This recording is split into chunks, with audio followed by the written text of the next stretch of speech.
This is GaySA Radio, where you are family. I'm Max, and this is the Steam Room.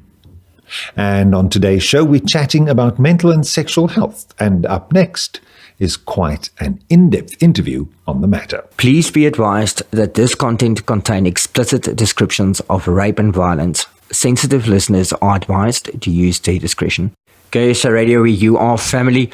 I'm Rian, and I'm talking to Garrick about a life-shattering event that happened to him about 6 years ago in Cape Town. What was meant to be a fun night out turned into anyone's worst nightmare. While visiting a gay club in the city, someone spiked his drink. A violent gang rape followed. Sharp objects were inserted into his rectum, and he was left naked on the streets for dead. He was also diagnosed with HIV after the incident. Coming to terms with what happened, Garrick shared some of his stories with us. Mentally and psychologically, how did you get through this? I mean, it's obviously been a very dark and difficult time. And I mean, from getting out of the hospital and hearing you're out HIV positive and going into this absolute self-destruct mode up to where you are now, how did you manage? How did you cope? Do they know about Dicks Incorporated? Yes. Because that is a very, very large part of me being where I am today. So just for people who have missed what Dicks Incorporated is, it's a WhatsApp group that a whole bunch of us belong to, and it's more of a support kind of system than anything else at the end of the day. Yeah, it's not really a hookup group at all. It's a big gay family, and we really, really are like that. Anyway, how I coped to get through this was by telling as many people that were willing to listen about what happened. And this is on Dicks Incorporated as well. Yeah, on Dicks Incorporated as well. There is a level of shit that comes with that too, because you're by telling people this, you're automatically asking people to judge you. And I'm not fazed by that. That's another coping mechanism that I found is, as soon as I was off the drugs and I had a clear mind, I found a way to forgive myself. I forgave myself first. I will never forgive those people. I don't know who they are. But you have to forgive yourself. It's the first step actually in fixing all of this. And then speak about it. Don't keep it in, because you will destroy yourself. You'll totally destroy yourself.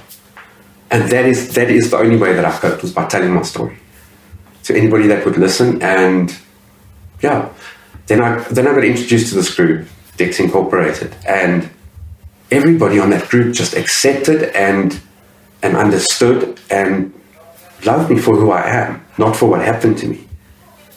And if anybody can find that in a situation like this, I think you're going to be okay. You mentioned that people judge scenarios like this. Why is it a natural human thing? Why do you think, and how did you handle that?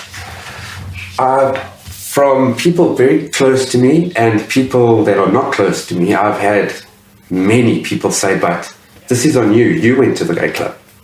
And in a way, yes, yeah, that is. It's that kind of judgment. Why did you destroy yourself with drugs like this? That kind of judgment. I think what people don't understand, they judge on. And we're all like that. Everyone, I'm sorry, I'm like that. Somebody tells me a story and I don't know so much about it, I'm going to think, you know. So, anyway, this group of people really, and my family, I've got a very supportive family. I've actually had a very supportive family through all of this. I mean, from coming out of the closet, I was very lucky like that. So, I wish everybody had the family that I had. Not just in this situation, in all situations. That helped me cope. I think rape in general is a very difficult thing to cope with for anybody. Do you think it's more difficult for men if you as a male kind of got raped? Do you think it's more difficult for a man to deal with that? Absolutely. Across the board, across all sexualities, I think it's very difficult because it's within us to feel that we are men and we can defend ourselves. And rape doesn't happen to men. I'm saying this in air quotes. Men don't get raped. And yeah, it's very difficult to deal with because you feel that your masculinity was taken away from you, your defenses were taken away from you, and society dictates that we can't speak, we can't say that this has happened to us.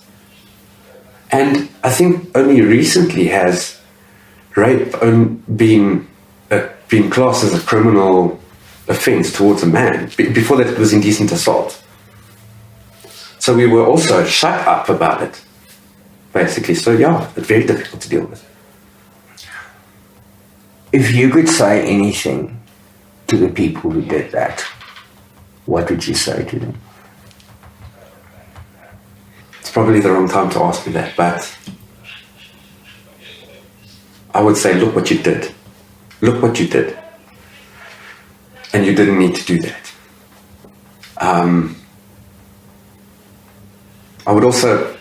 I would like to say to them, I forgive you, but I won't be able to get to that point.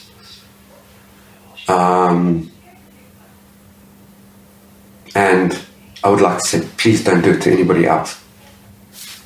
If you're going to give advice to anybody that gets in a similar situation, across the board, I would say at the very beginning, when you realize something's happening to you, find somebody and cling on to that person, somebody that you can just make sure that you're going to be okay. Getting through it, talk about it. Go to counseling, go to therapy, but talk about it. Get it off your chest, off your shoulders.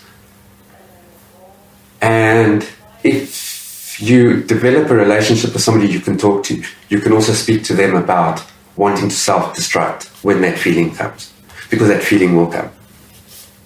And they can get you away from that. And don't feel that this was on you. That is the biggest advice that I can give you. This is not your fault. It's not your fault. Somebody else exercised power over you. You didn't ask for it. It's my advice. GaySA Radio, we are family. I'm Rian, and that was Garrick. Wow, that was indeed an eye-opening chat. Thank you so much for joining us.